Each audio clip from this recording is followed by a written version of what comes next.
He turned off the video. Stop it. Stop it. Sit. I'll kick your ass.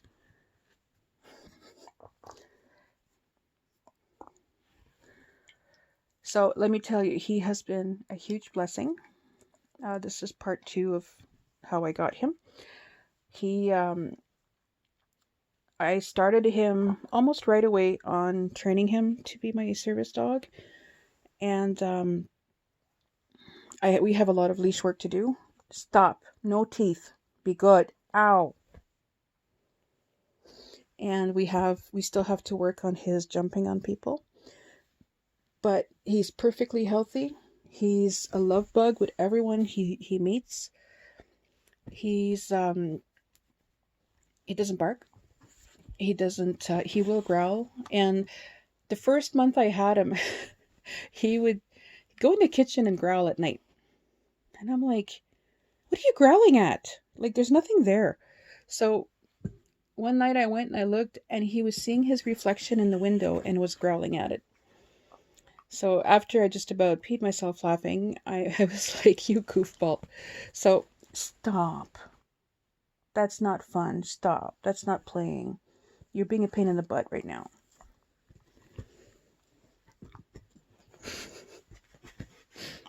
What else is new? So we've been working on. He's actually really really good in stores. Dewey was afraid of carts a little bit because they're so big and bulky. He is very very good with carts. He's very conscious of where they are, like of spatial awareness. He is very very good. He will walk really close to it, and he knows that whatever cart I'm pushing is our cart. um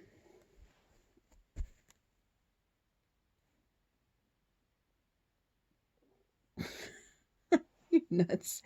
um He always gets mobbed at the store. A lot of older people will mob him. Oh my gosh, he's so cute. Can I pet him? All over the place. And it's like, sure, you can. Um, there's people that do ask, which I prefer. And I've only had one bad experience with people with having him in the store. And, you know, stop, please. He's, uh, he's so quiet and so well behaved, except when he tries to jump, which it's really hard when you live alone and you're trying to teach your dog not to jump, because we really don't go out much because yes, finances are an issue to go anywhere. So it's coming around, but he's doing really well. And he many times I've heard parents explain to their kids why they couldn't pet the puppy. Don't you nip my underarms, I will kick your butt. He's a cocky little. Stop. Stop. Just stop. Um, I hear parents um, explain, what he's doing, why they can't pet him, why he's wearing a vest, and it's absolutely great. And in our first week that I had him, not our first week, first month, I took him to one of the stores, and this little boy was really upset because he couldn't pet the puppy. And his mom, she was at wit's end. She's like, look, you just can't. And I asked him, I said, why is he so upset? Because kids usually are not, they should understand. And he had just had his dog put down. So I took his vest off and I said, now he can pet the puppy. And he just hugged Hugger, and Hugger just wrapped his paws around him. And that little boy was just so, he cried. Like he was sobbing. And the mom and I chatted while those two just mooched on each other. And he still does that with some people. He's about to get a smack on the butt. Hey, sit. Don't use your teeth. Don't use your teeth. I'm not a chewing toy. That's another thing. We go to the pet store and everything's at their level, so he thinks he's at a buffet. Chicken nugget. So that's pretty much how I got Hugger, how he came into my life. He's the reason I'm getting up in the morning. When I started going to work, he was not happy. But that might change very soon. It's going to depend on the situation with this virus and my health, because that comes first. And he makes me laugh when I'm sad or depressed. When I have anxiety attacks, he will warn me, just like the cats and Dewey used to. He will come and pester me and just really be pushy, like to be loved, not playing around like he is now, but just really like pet me, pet me, pet me, pet me, you know. Yes, can I help you? Okay. And he always sleeps in the crook of my knees at night, or he'll sleep half on my back, because I sleep on my side, and half against my back. Usually he steals half the pillow and most of the blankets. So I found one last thing. I found excuse me, some ladybug ribbon, because I'm a ladybug addict, and on the ribbon it said love bug. So I got him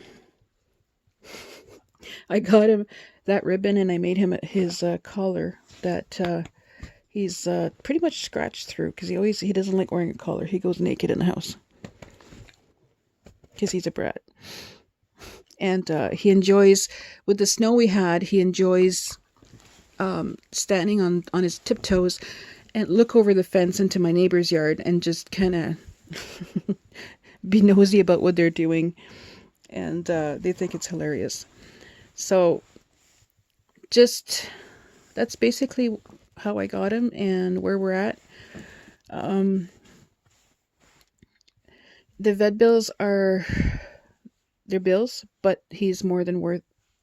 I don't know what he's doing. Oh, it's an expense, but it's a worthy expense in my opinion, because after I got him and he started coming with me, I was able again to go grocery shopping without running in the store, freaking out, am I going to forget something? I could take my time, and if anxiety started building up, I would just stop and sit with him for a minute and let him do his thing. But he's like Dewey did. He's given me back a lot of my independence, a lot of my freedom. Well, we're in quarantine now, but I mean, you know what I mean? And this is, oh my gosh. And this is something he does every night, and he's being a pain.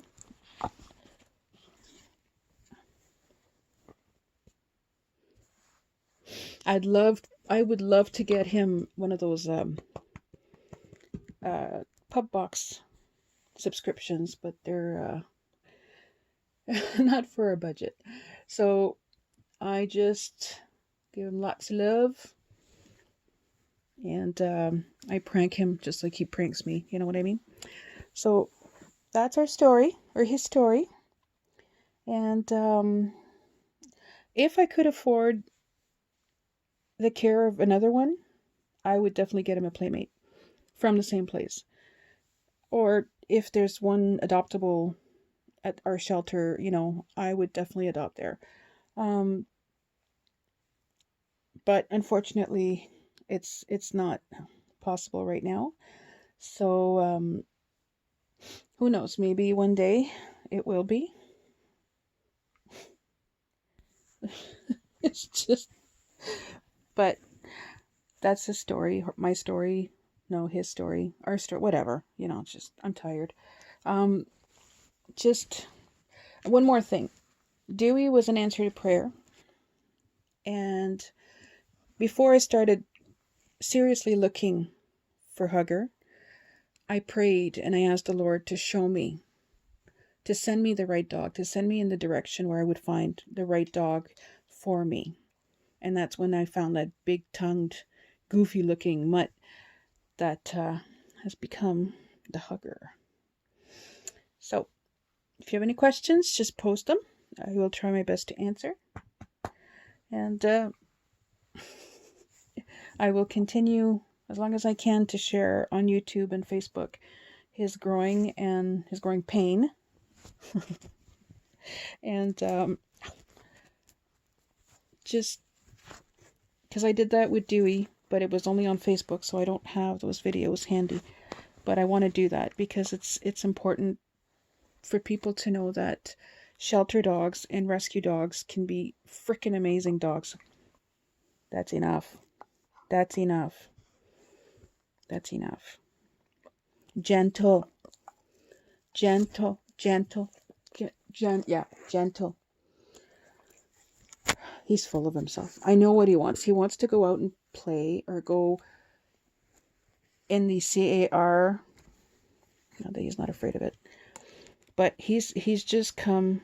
He's afraid of everything too. Like, he's afraid of any moving bag. I don't know what it is with the bags, but don't move a bag around him. He'll spaz.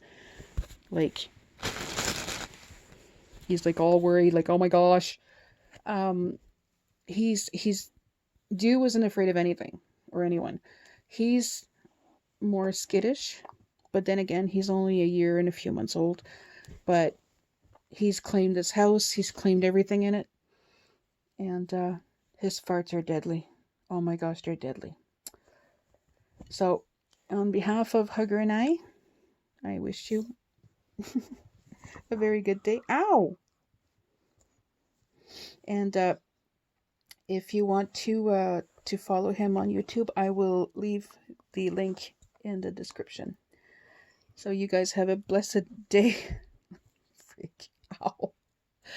Oh my gosh. He's a nut. You are a nut. You say bye-bye? Say bye-bye. I hope he's gonna learn to speak like Dewey did. Because that was a cool trick. Okay, we're done. Say bye-bye. Good job.